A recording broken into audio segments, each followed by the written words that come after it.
सदाबहार सच्ची कहानियों पर आप सभी का स्वागत है। मैं बहरीन में काम करता था। हर महीने कोई अनजान आदमी मेरी पत्नी को 1 लाख रुपए देकर चला जाता था और कहता था कि ये पैसे तुम्हारे पति ने भेजे हैं। मगर मेरी पत्नी मुझे फ़ोन करके बता देती थी। मुझे बहुत चिंता हो जाती क्योंकि मैंने पिछले 1 सालों से अपनी पत्नी को कोई पैसे नहीं भेजे थे। मुझे यहाँ काम नहीं मिल रहा था।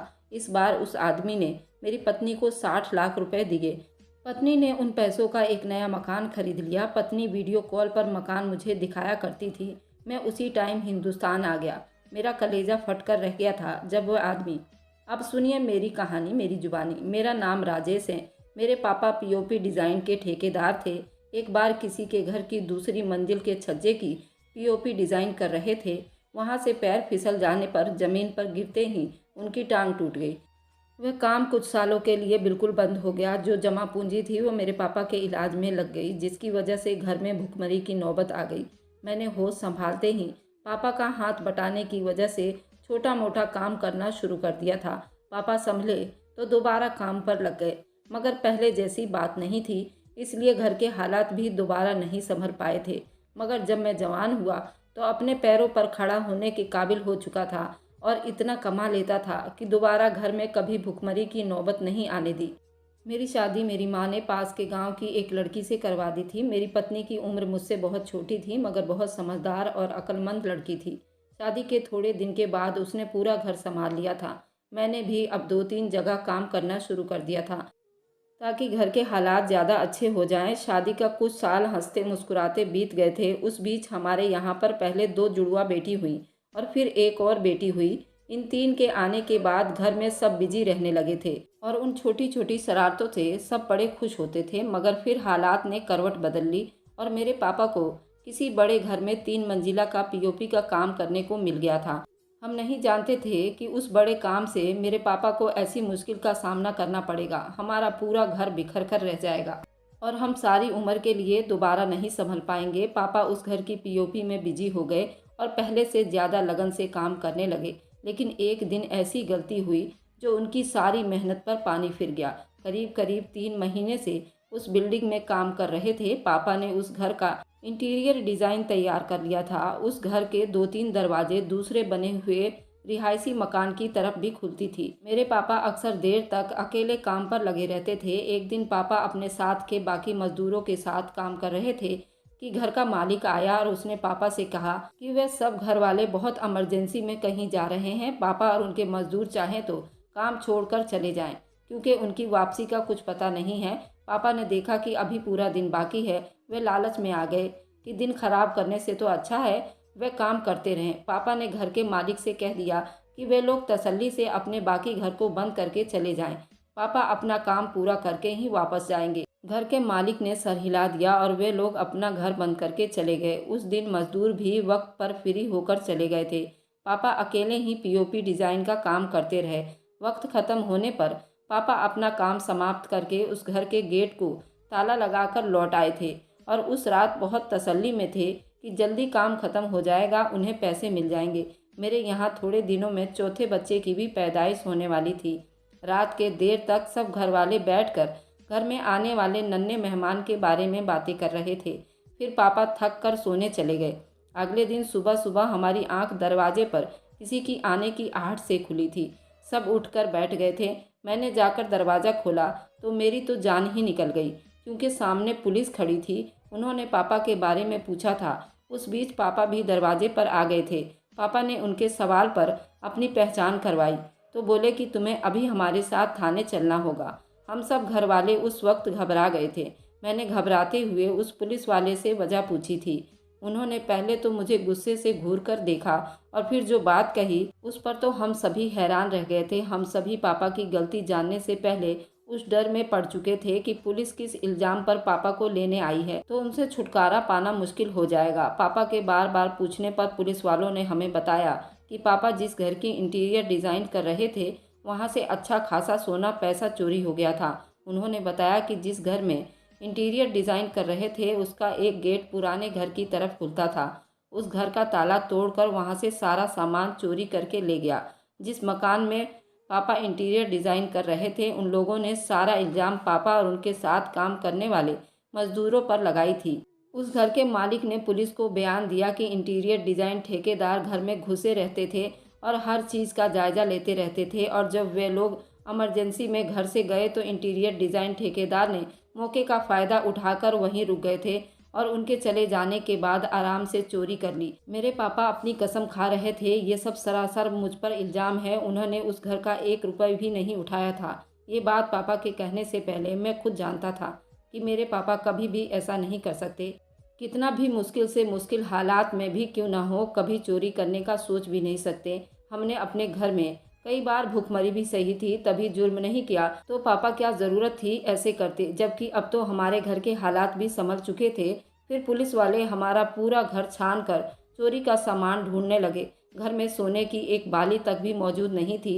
जब कुछ ना मिला तो पुलिस वालों ने मेरे पापा को गिरेबान से पकड़कर घर से घसीटते हुए गाड़ी में डाले और वहां से ले गए थे। ये मंजर मेरी ज़िंदगी का सबसे खतरनाक मंजर था। मुझे ऐसी तकलीफ तब भी नहीं हुई थी जब पापा के साथ साइड पर एक्सीडेंट हुआ था, जब उनकी टांग टूट गई थी। वह खून में लथपथ थे, उन्हें अस्पताल लेकर गया था।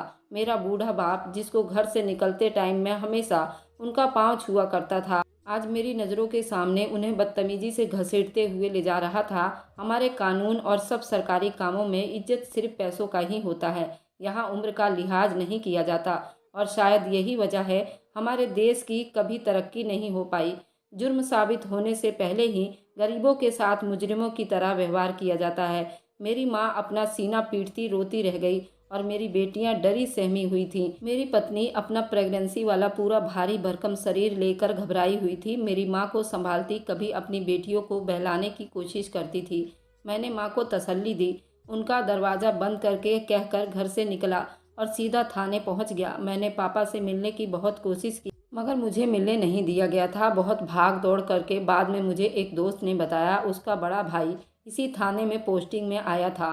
वे लोग इस सिलसिले में मेरी मदद तो नहीं कर सकते, मगर मुझे पापा के बारे में पता करके बता सकते हैं। उस सिपाही ने मुझे बताया कि पापा की तरह बाकी मजदूर भी खाली हाथ थाने गए हैं।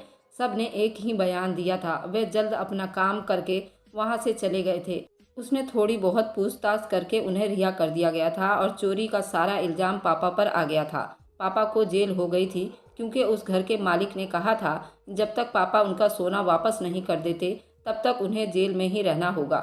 मैंने उस घर का पता किया और वहां पहुंचकर उन सब के पास चोरी हो जाने की जांच करने लगा। वहां अफसोस करने के लिए बहुत सारे लोग जमा थे।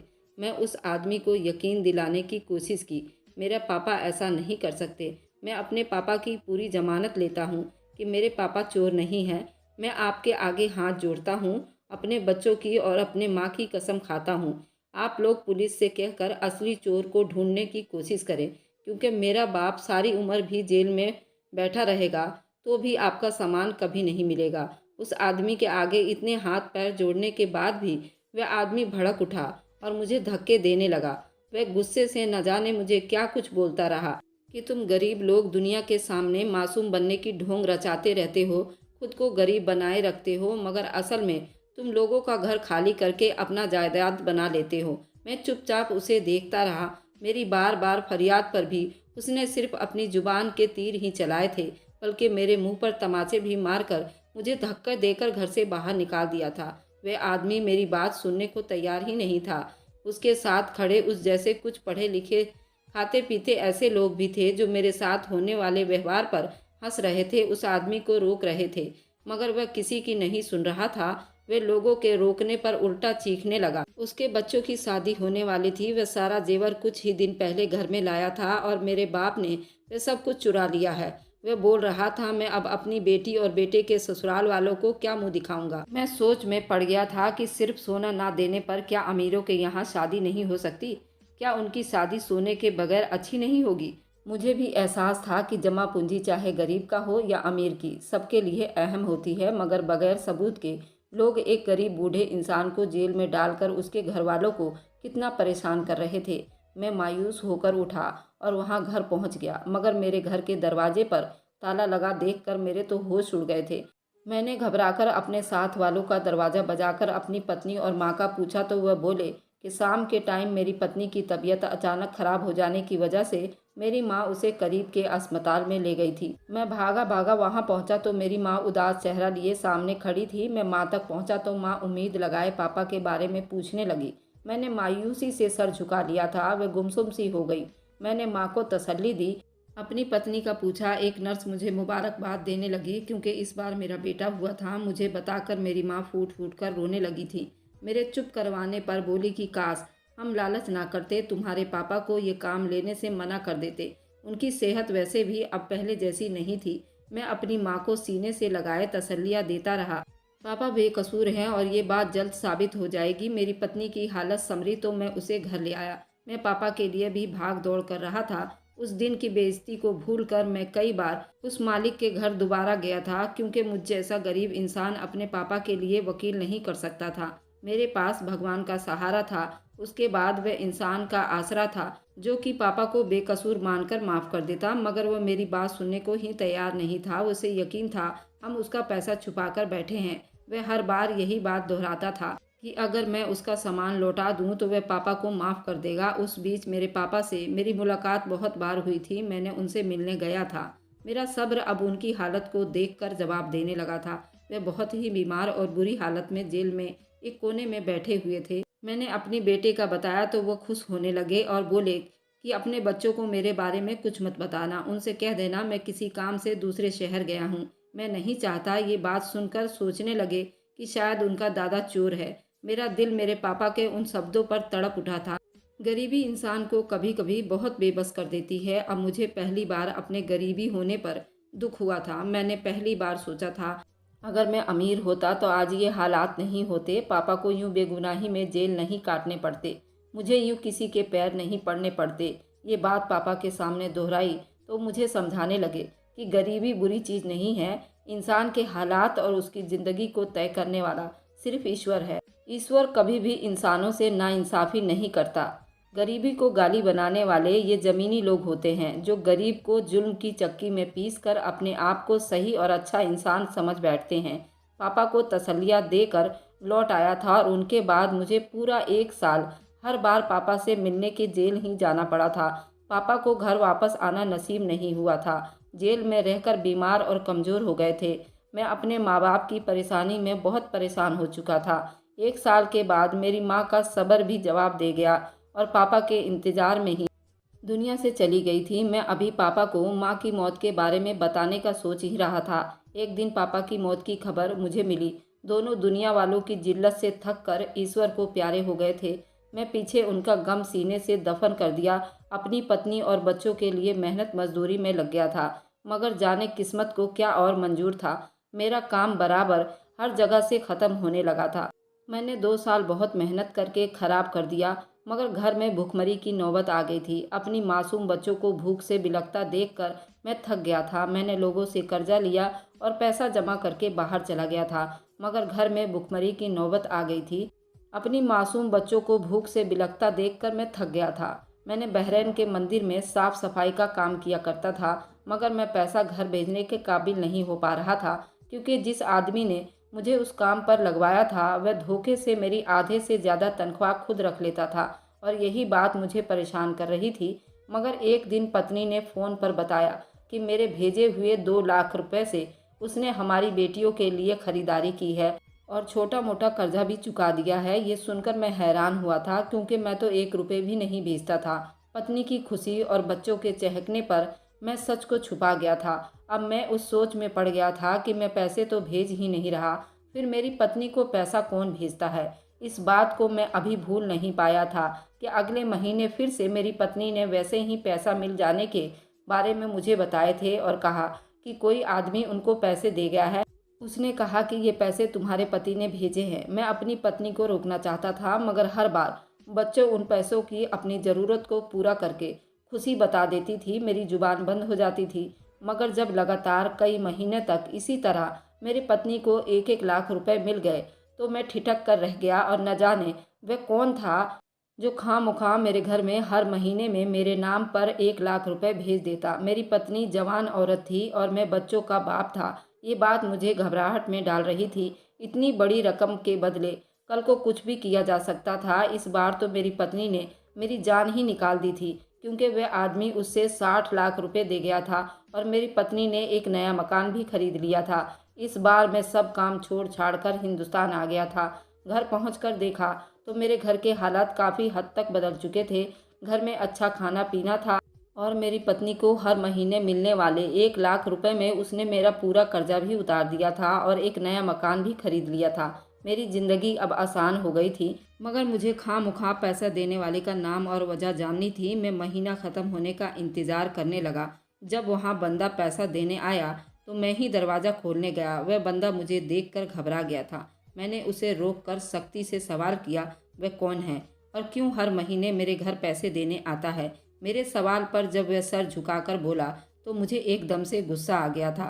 वह बोला कि उस आदमी का बेटा हूँ जिसने मेरे बाप को चोरी के इल्ज़ाम में जेल में डाला था। ये सुनकर मेरे अंदर गुस्से की एक लहर दौड़ गई थी। मैंने उसके बाप की तरह उसे धोखे नहीं दिया था, मगर मैंने उसे इतना ज़रूर कहा था कि ऐसे गैरतमंद और कम दिल वाले और पैसे वाले लोगों की मदद की मुझे ज़रूरत नहीं है, इसलिए पैसा वापस ले जाए। मेरी बात पर उस लड़के ने कहा कि तुम नहीं जानना चाहोगे मैंने इतनी बड़ी रकम तुम्हारे घर में क्यों देता रहा। इस सवाल ने मुझे एकदम अपनी जगह पर जमा दिया था। मैं इस बात की वजह जानना चाहता था। मेरे चुप होने पर उस लड़के ने मुझे धीमे से सब कुछ बता दिया था। उसकी बताई हुई वजह मेरी सोच और आत्मा तक को हिलाकर रख दिया था। मैं उस लड़के को देखता रह गया। मेरी आंखें आंसुओं से भीग गई थी। वह बता रहा था कि जब उसके घर में चोरी हुई थी तब उसकी उम्र बहुत कम थी और वह वहाँ हॉस्टल में रहकर पढ़ रहा था। उसी दिन अपने बड़े भाई और बहन की शादी के लिए पहुँचा था, जिस दिन मैं पहली बार अपने पापा की बेगुनाही का बताने उनके घर गया था और उसके बाप के हाथों जलील हो रहा था। उसे सुनकर वह परेशान हो गया था। उसने बताया कि उनके घर होने वाली उस चोरी के पीछे उनकी बहन का ही हाथ था। उसका किसी लड़के के साथ चक्कर चल रहा था। वह अपनी शादी से नाखुश थी। उसने माँ बाप के साथ उस घर से जाते हुए खुद अपने आशिक को घर खाली होने का बता दिया था। मेरे बाप के घर से जाते ही उस लड़की का आशिक दोस्तों के साथ घर में घुसा, पैसे और सोना चुरा कर फरार हो गया था। वे दोनों के बीच तय हुआ था कि वे बाद में घर से भागकर शादी कर लेंगे, मगर वह लड़का चोरी करने के बाद उसकी बहन को धोखे दे गया था और वापस नहीं आया। उस लड़की की शादी हो गई और शादी के 4 महीने बाद उसका आशिक उसे ब्लैकमेल करके उसके पैसे मांगने लगा और फिर ये बात उसकी बहन के पति को भी पता चल गई थी। उसने पहली फुर्सत में उसे डिवोर्स देकर अपनी पत्नी को घर भेज दिया था। मुझे पैसे देने वाला लड़का अपने बाप को समझाने लगा कि वह गरीब मजदूर को जेल से रिहा करवाए क्योंकि वो बेकसूर है, मगर उसका बाप अपनी इज्जत के लिए चुप रहा। मेरे बाप को बेकसूर साबित करने के लिए उसे अपनी बेटी का राज खोलना पड़ता। वह जुल्म पर डटा रहा। जब वह जालिम आदमी के 1 साल बाद मृत्यु हुई तो उसकी मौत के बाद उसका बेटा मेरे बाप के पास जेल में गया था और उसने सब कुछ सच बता दिया था। वह जज्बाती लड़का था और पुलिस वालों को भी वह सारी बात सच बताना चाहता था ताकि मेरा बाप जेल से निकल आए, मगर मेरे बाप ने उसे अपनी बहन को यूं बदनाम करने से रोक लिया था। उस बात के कुछ ही दिन बाद मेरा बाप मर गया था, मगर जाते जाते उस लड़के को अपना भक्त बना लिया था। वह लड़का सब बात बताकर बोला कि ये सारा पैसा उस बेइज्जती के आगे कुछ भी नहीं है। वह बोल रहा था कि पैसा उस इल्ज़ाम के आगे कुछ भी नहीं है जो मेरे बाप पर इल्ज़ाम लगाया गया था। वह लड़का मेरे घर में मुझसे माफ़ी मांगने भी आया था, मगर तब मैं बाहर चला गया था। वह लड़का मुझसे माफ़ी मांग कर मुझे ये सब बताकर चला गया। मैं सोच रहा था, क्या वह पैसा मेरे बाप की इज्जत और हमारा अच्छा वक्त लौटा सकता है? शायद नहीं, मगर उस लड़के की सोच ने मुझे यकीन दिलाया था कि अच्छा बुरा इंसान हर चीज़ में होता है, चाहे वह अमीर हो या गरीब। वह भी एक जालिम बाप का बेटा था, एक नरम दिल और एक नेक बेटा था जिसके पास पैसा भी बहुत था और बहुत नेक और बहुत ही अच्छा लड़का था। अगर आपको आज की कहानी पसंद आई है तो वीडियो को ज़रूर लाइक कीजिएगा और अपने दोस्तों के साथ शेयर भी कीजिएगा। और हाँ, अगर आपने अभी तक हमारे चैनल को सब्सक्राइब नहीं किया है तो ज़रूर सब्सक्राइब कर लें। मिलते हैं हम अपनी कल की एक नई दिलचस्प कहानी के साथ। मुझ पर सदा अपना प्यार और स्नेह बनाए रखें। सभी को मेरा प्यार भरा नमस्कार दोस्तों।